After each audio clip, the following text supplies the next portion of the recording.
stand firm on the promises of God, because we know how important it is to understand what love stands for. Amen. Right. First of all, we need to understand there's agape love, which in the Hebrew means godly love. Amen. Unconditional love. Then there's philos love, the love for brothers and sisters. Amen. Then there's eros love, an affectionate love that you would have for your mate. Hopefully, man and woman. Amen. Amen. Amen. Amen. Praise the name of the Lord. Amen. Then we always got to understand there's a love for the church. Yes. That love that God gave His only begotten Son. Yes.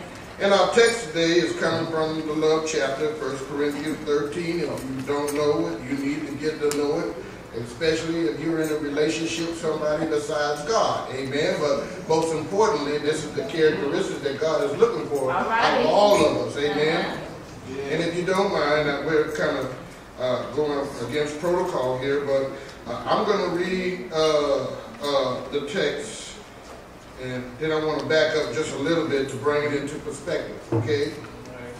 And it's called the supremacy of love over gifts. Remember in chapter 12, talked about the speaking in tongues and all that stuff and the different body parts and how they all fitted jointly together and everything, right? But then Paul said, if I speak in the tongues, plural, with words, of men and of angels, Right.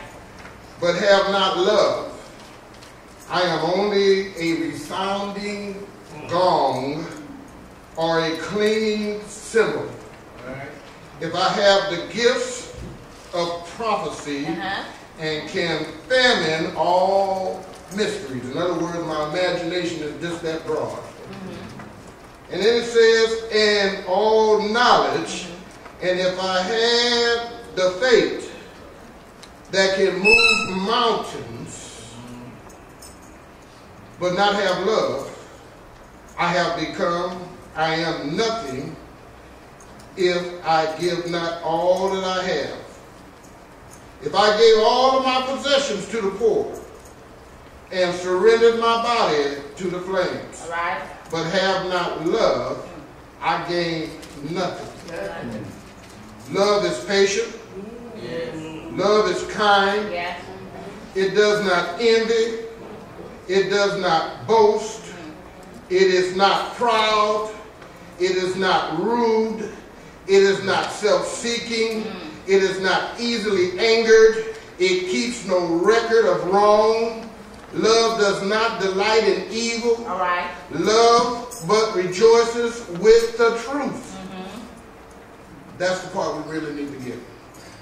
It always protects, always trusts, always hope, always perseveres.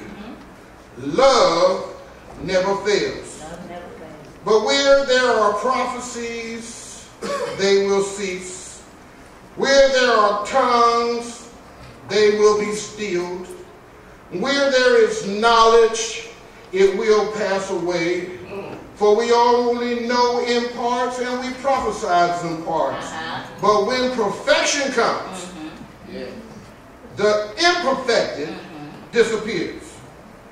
Then Paul throws a metaphor into this text. Right. He says, when I was a child, I thought as a child. I did things children do. Right. But when I became an adult, All right. I put away those childish things and became an adult. Now let's just back up just a little bit here. Paul's explaining to the church what it takes for a fine machine, amen, to function the way it's supposed to. Me and my wife just bought a new Cadillac. We sure love it. Amen. And all the amenities. Push a button and something happens every time. Every time. Get in, the seat come back to the last place you had. Oh yeah. Go back up and start beating. Oh yeah. Okay. It's functioning the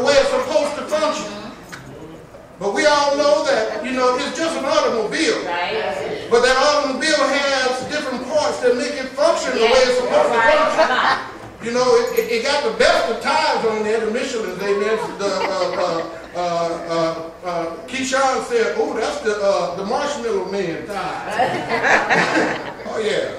Yeah, but these are good tithes, amen. But the tithes just tithes if it wasn't on the rim. All right. The tires wouldn't turn if it wasn't connected to an axle. All right. The tires wouldn't turn if the axle wasn't connected to a transmission. The transmission wouldn't turn if it wasn't connected to an engine. All right. Then it had to have a power source. Amen. Electricity running through there to fire those pistons to make that thing work the way it's supposed to work. Then Paul says in chapter 12, and now I will show you a more excellent way how love works. And how the church is supposed to fit together, and all the parts are honorable. Amen? The pastor needs Elder Ford. Ford needs me. I need Edward. Pastor needs all of us working together. Just like Jesus needs all of us working together in the church. But there's something that's blocking the church from operating in the element we're supposed to be operating in because of the absence of a pure heart and love. Now me and my wife talked the other night and said, baby, I don't know if I can do this or not because you know what? I have issues because I'm a man. All right. Yeah, pride issues. Trust issues. Arrogancy. Bible says let a man examine himself. Anybody in the family?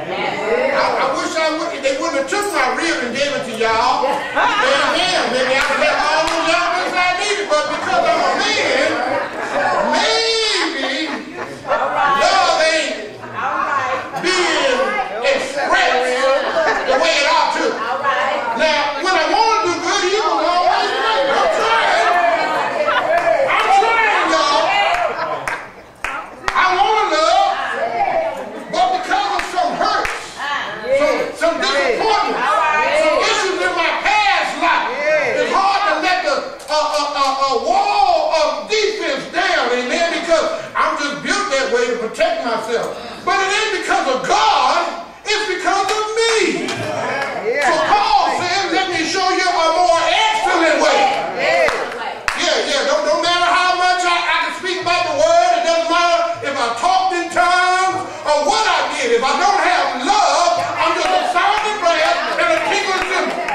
It ain't nothing to God. It's a false sense of security. Because I know that one day I'm going to have to go before the meeting seat of Christ and give an account for my life, whether my deeds be good or bad. It ain't what I do on this side, it's what I'm going to do when I get to the other side.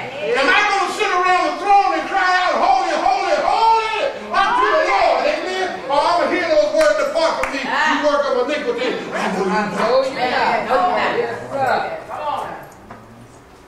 Your love needs to be examined today. First of all, you got to have a love for God before you can have a love for folk. Because if you don't love God, it's hard to love folk. Like me and my wife said, some folks you do got to handle with a long handle spoon.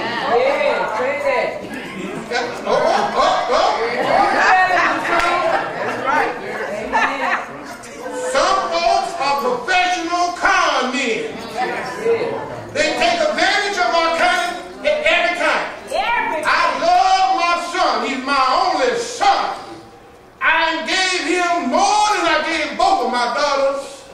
But my son will sign my name and steal from me. But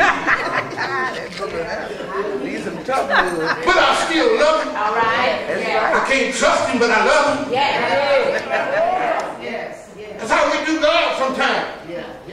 We steal the tithes. We never give. We sure ain't going to treat folks the way we want to be treated. So you got to stand back sometimes.